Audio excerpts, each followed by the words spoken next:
केले, पण माझा मागच्या 5 वर्षाचा अनुभव आहे की सत्कार करण्यापूर्वी सर्व भाषण होणं गरजेचं आहे, नाही परत कॉम्पिटिशन होतो आणि मग जे भाषण करणार असतील आमच्यासारखे शेवटी त्यांना ऐकायला समोर रिकाम्या खुर्च्या असतात. त्याच्यामुळे मी थोडी विनंती केली.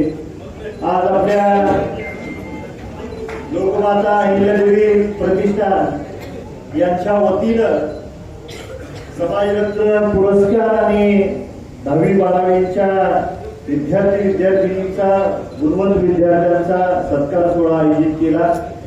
त्या निमित्ताने मंचावर उपस्थित या कार्यक्रमाचे अध्यक्ष सन्माननीय डॉक्टर प्राचार्य मधुकर सलगरे सर, सन्माननीय श्रीकांतजी बैरे साहेब, सन्माननीय डॉक्टर हनुमंत किनीकर, सन्माननीय संभाजी सूळ साहेब, सन्माननीय सपनाताई किसवे, सन्माननीय डॉक्टर कंदरफळे साहेब, सन्माननीय डॉक्टर महादेवजी बनसोडे, सन्माननीय डॉक्टर नागमोडे साहेब, सन्माननीय हरिभाऊ काळे, सन्माननीय राजपाल बंडे, सन्माननीय डॉक्टर राहुल सूळ, डॉक्टर ज्योतिताई सूळ आणि ज्यांनी हा कार्यक्रम आयोजित केला असे संस्थापक अध्यक्ष सन्माननीय अनिलजी गोयकर आणि त्यांचे सर्व टीम. मी स्वतः वैद्यकीय क्षेत्रातला विद्यार्थी, मी कार्डिओलॉजीचं शिक्षण पूर्ण केलेलं आहे आणि परिस्थितीनं मला राजकारणामध्ये यावं लागलं आणि त्याच्यानंतर आबासाहेबांच्या निधनानंतर मी सांगोला मतदारसंघामध्ये समाजकारण आणि राजकारणाची सुरुवात केली. स्वर्गीय आबासाहेबांनी 60 वर्ष 65 वर्ष त्या मतदारसंघाचं प्रतिनिधित्व करत असताना तिथल्या 3-3, 4-4 पिढ्यांची सेवा केली आणि तिथल्या 3-3, 4-4 पिढ्यांनी माझ्या आजोबांना मुलाचं सहकार्य केलं आणि आबासाहेबांच्या निधनानंतर त्यांना कुणीतरी आधार देणं गरजेचं होतं आणि ती जबाबदारी उचलताना मी वैद्यकीय क्षेत्राला थोडं बाजूला ठेवून राजकारणात आणि समाजकारणात आलो. मी या ठिकाणी 2002, 2003, 2004 साली या शहरामध्ये दयानंद कॉलेजचा विद्यार्थी म्हणून शिक्षण घेतलेलं. 11वी आणि 12वीचं वर्ष आणि त्यानंतर 1 वर्ष मी रिपीट केलं आणि त्यानंतर माझ्या संभाजीनगर शासकीय महाविद्यालयामध्ये नंबर लागला आणि त्याच्यानंतर MD मेडिसिन केलं. त्याच्यानंतर 1.5 वर्ष मी आदिवासी भागामध्ये छत्तीसगड सारख्या बिलासपूर, छत्तीसगड मधलं बिलासपूर शहर आहे आणि त्या जिल्ह्यातल्या गनियारी एका बारक्या खेड्यामध्ये एक संस्था आहे जनस्वास्थ्य सहयोग म्हणून आणि त्या ठिकाणी त्या संस्थेने 100 खेडी दत्तक घेतली होती. त्यातली 70 खेडी ही आदिवासी भागातली होती. त्या ठिकाणी मी स्वयंस्फूर्तीनं व्हॉलेंटरी जाऊन 1.5 वर्ष सेवा केली आणि त्यानंतर मी परत DNB कार्डिओलॉजीचं शिक्षण पूर्ण केलं. कोर्स पूर्ण झाला आणि दुर्दैवाने आबासाहेबांचं निधन झालं आणि मग मी या क्षेत्राकडे वळलो किंवा मला ती जबाबदारी घ्यावी लागली.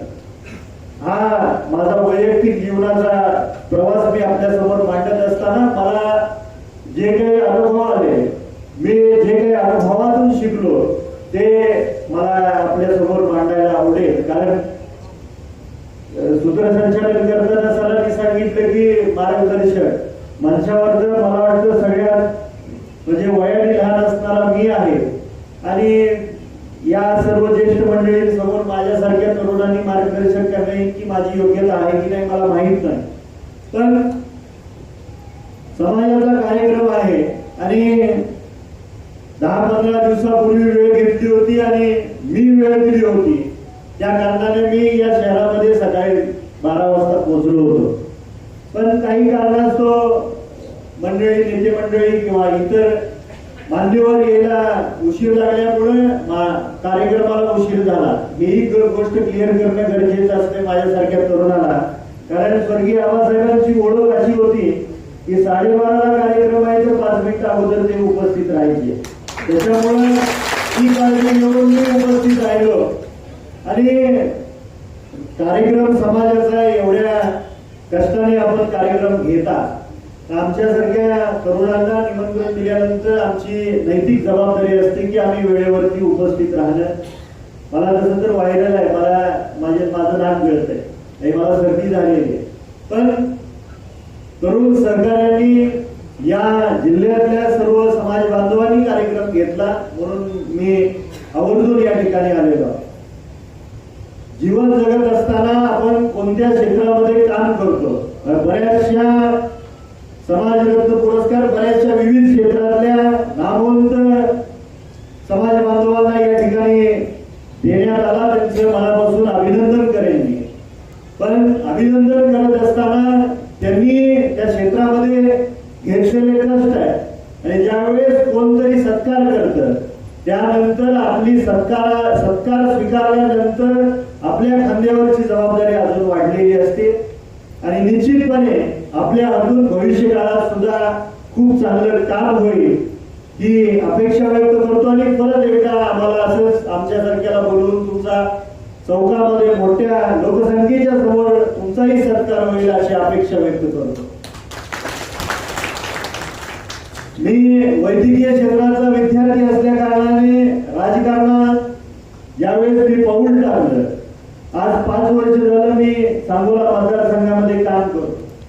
तर मागच्या 4.5-5 वर्षामध्ये माझ्या मतदारसंघातली जवळपास 3,500 ते 4,000 कुटुंबांना मोफतमध्ये आम्ही ऑपरेशन करून दिलेले. त्यामध्ये गुडघा बदलणं असेल, फुगा बदलणं असेल, पोटाचे कॅन्सरचे ऑपरेशन असतील, हृदयाचे ऑपरेशन असतील किंवा जे ऑपरेशनला 1 लाख, 2 लाख, 4 लाख, 5 लाख रुपये खर्च येतो असे ऑपरेशन आम्ही मोफतमध्ये करून दिलेले आहेत.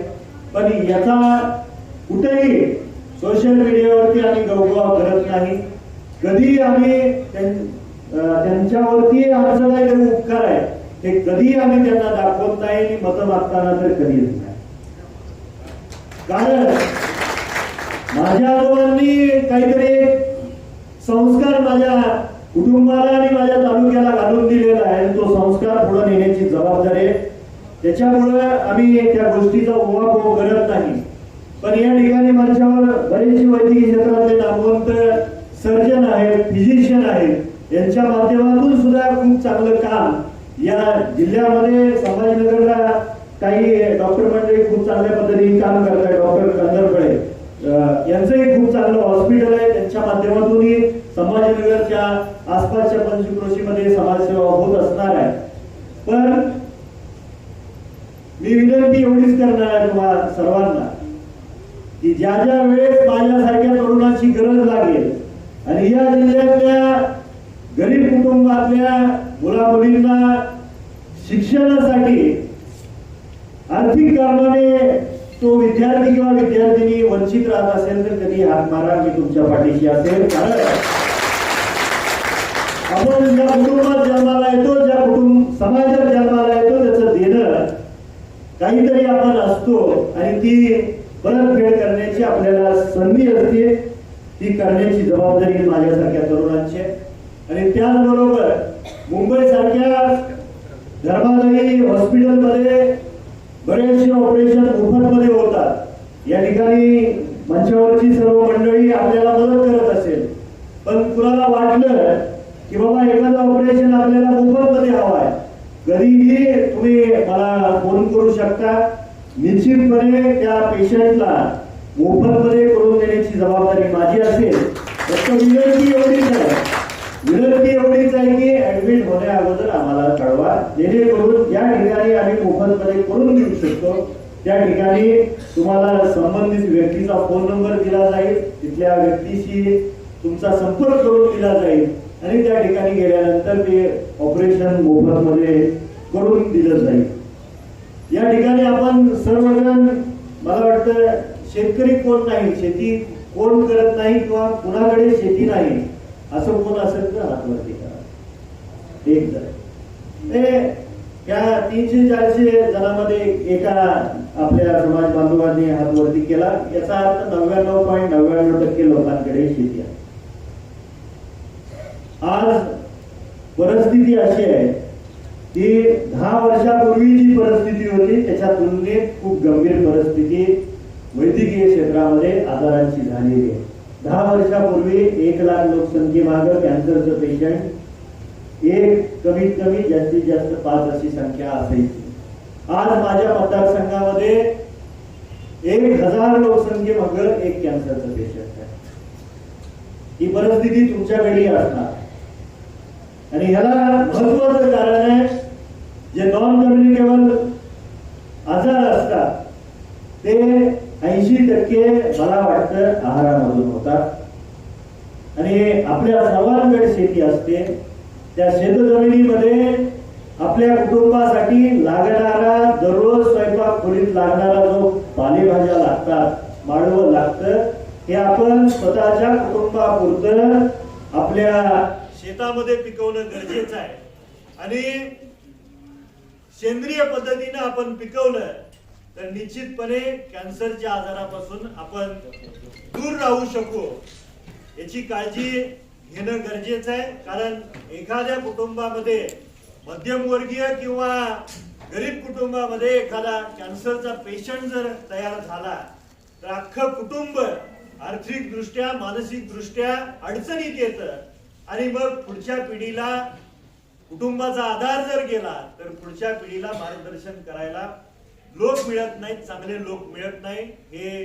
हे समाजातलं दुर्दैव आहे. आपल्या समाजातलं असं म्हणत नाही पण इन जनरल ज्या गावात राहतो, ज्या वस्तीवरती राहतो, ज्या गल्लीत राहतो त्या ठिकाणी लोक तुम्हाला सांत्वनपर भेट द्यायला येतात आणि त्यानंतर त्या कुटुंबाकडे पाहताना कदाचित दुर्लक्ष होत असेल.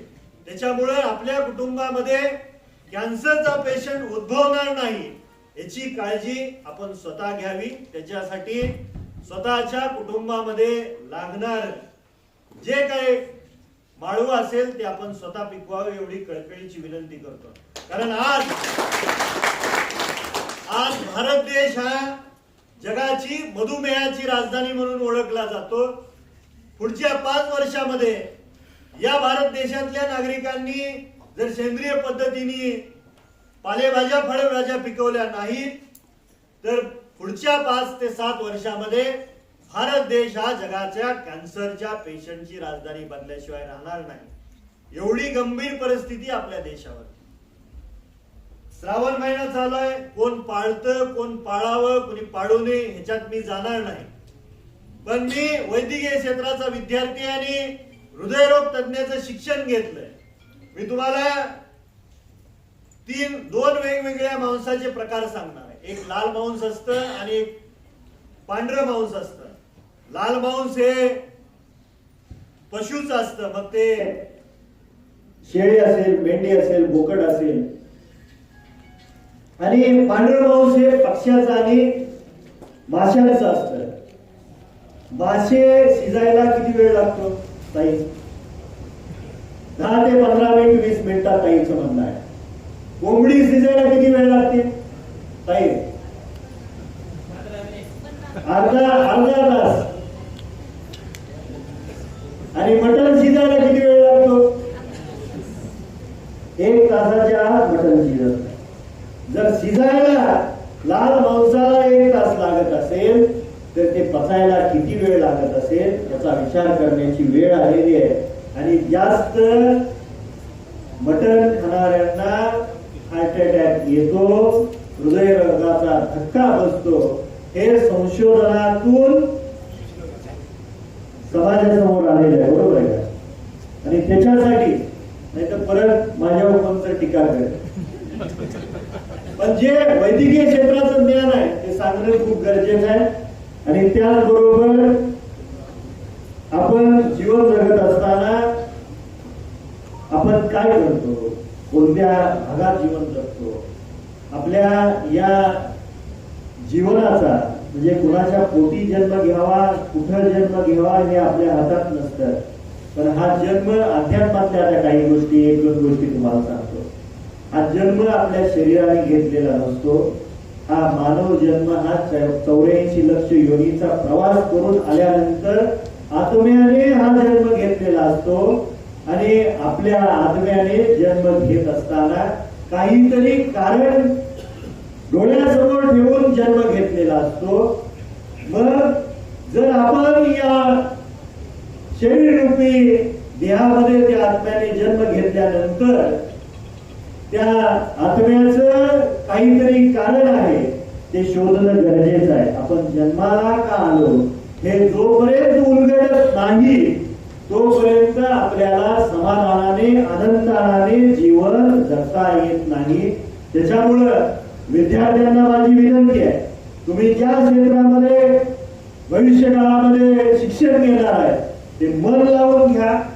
कारण तुम्हाला शिकवताना तुमच्या आई वडिलांनी कामावर कष्ट करून कष्टाचा घामाचा पैसा तुमच्या शिक्षणासाठी खर्च केलेला असतो. आणि तो जर आपण मार्गी लावला नाही तर त्या आई बाबाची मान खाली जाते. कदापि आपल्या आई वडिलांची मान खाली जाणार नाही याची दक्षता जे विद्यार्थिनी आणि विद्यार्थिनी घेतात ते कायम यशस्वी होतात असं माझ्यासारख्याला वाटतं. आणि निश्चितपणे भविष्य काळामध्ये आज ज्यांचा सत्कार होणार आहे विद्यार्थिनींचा आणि विद्यार्थ्यांचा, निश्चितपणे भविष्य काळामध्ये ते आपापल्या क्षेत्रामध्ये खूप चांगल्या पद्धतीनं काम करतील अशी अपेक्षा व्यक्त करतो.